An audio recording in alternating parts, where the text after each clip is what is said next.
All right, you guys. I'm watching Caitlin Clark's jersey retirement game right now. USC versus Iowa, a very tight game. So if I seem a little distracted, bear with me. But I couldn't wait to get this video out because the Indiana Fever have signed DeWanna Bonner. Now I've talked about Alyssa Thomas a few times in previous videos, but the main reason, not only because of that connection with Stephanie White, was I also wanted DeWanna Bonner. I feel like she was the ideal three for the Indiana Fever to sign. 6'4", 3-and-D wing, a lot of toughness. I just wanted her to be on this team. Found out that they weren't a package deal at all. DeWanna Bonner went her own way and signed with the Indiana Fever. I couldn't be more ecstatic. First of all, the fit, the personnel fit, but also what that says about the team and the franchise and how other players around the league view this franchise. It says a lot. Even before the facilities are built, the new facilities are built. It says a lot about how people look at this franchise for real, not, the rhetoric. And I love the signing. It also moves Sophie Cunningham and Lexi Hall to the bench now. DeWanna Bonner, she can slide in as a starting three. Now you have two tough 3-and-D wings coming off the bench that can contribute any game. They can also start when needed. You have Demiris Dantes. I still feel like they need another big, but that's neither here or there. One move at a time. Right now we're talking about this move, and I love it. It's A+ in my opinion. I believe they've had the best offseason out of everybody. Phoenix did well. Chicago, they've done well. But I think Indiana Fever, they've done the best. They get the A+ in my opinion for this offseason. You guys let me know in the comments if you agree. Like I said about Sophie Cunningham in the previous video, if you guys watched it, if there was a sweetener in that deal, I would have liked it a lot more. If you saw the video, you can tell I wasn't too excited about it. I did feel better once I uploaded it, and a lot better once I spoke to you guys in the comments. But I did say in that video that if I found out there was a sweetener, then I would probably like that deal a lot more. Where there was backup point guard Jaylen Brown, 6'1" guard. They signed her. I like that pick. Well, I like that trade. I like that fit for her as a backup point guard and the size that she brings as a backup point guard. They did have to waive Grace Berger.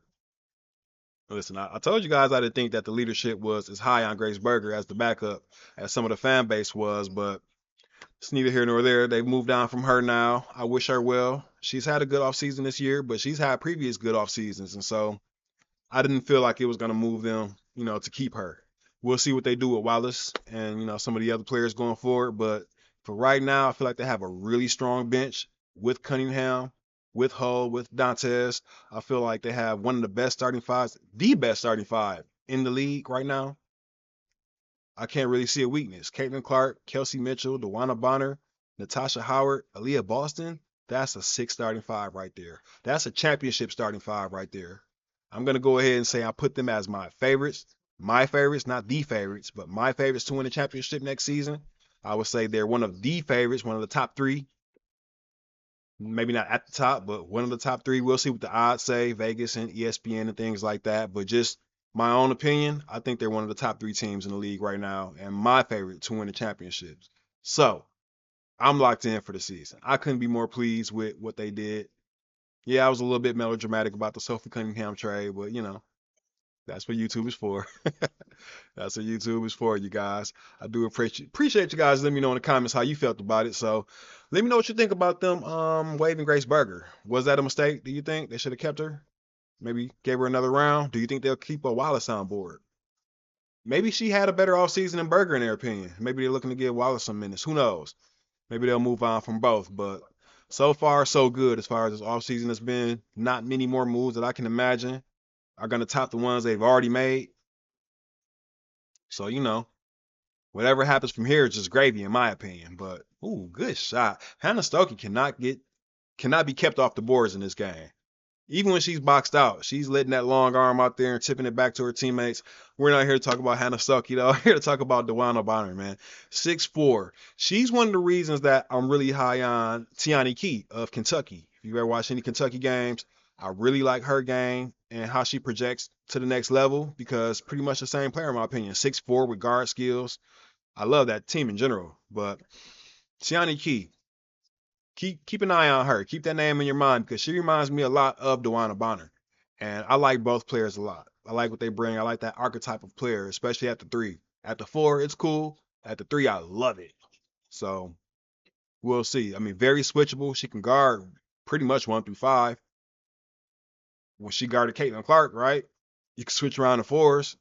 Even though she's a little bit slight in frame, she holds her own. She manages to do well whenever she plays the power forward. So yeah, man, I couldn't have thought of a better player for them to pick up than DeWanna Bonner. I know I kept saying AT, but it was DeWanna Bonner who was really the player that I had my eye on. So I'm excited. It's like like I said before, they're bringing back all the best players that they've had a connection with ever. Stephanie White, we already know that obviously she coached her last season, so there's that connection there. There's not going to be any getting to know you periods or anything like that. I'm so excited about this team, y'all. I don't really have anything else to say, but I'm so excited. Let me know if you guys also are so excited. I got to get my tickets. I've got to travel down to Indiana at least 4 or 5 times this season. I'm not playing. I'll be down there with you guys, rooting them on. I'm pretty sure it'll be hard to get those tickets, but I'm gonna find a way. Oh yeah, I'm gonna find a way. So I'm gonna wrap this one up here. I just wanted to get this video out. I gotta enjoy the rest of this game because it's a tight one, and we're about to step into the late part of the third quarter now. So I'm gonna go ahead and let this one go here. I just wanted to rejoice and let it be known that I love everything that the Indiana Fever have done. Let me know if you guys feel the same. If any more news pops up, whether it's the Indiana Fever or anybody else, I will be back with another video. But until then, look, I might have to take a nap after this game because it's been a lot of excitement. So catch you guys on the next video. Appreciate you watching. If you stayed this long, go ahead, hit subscribe. I rarely say that, but I will on this one. To the next one. Have a good one.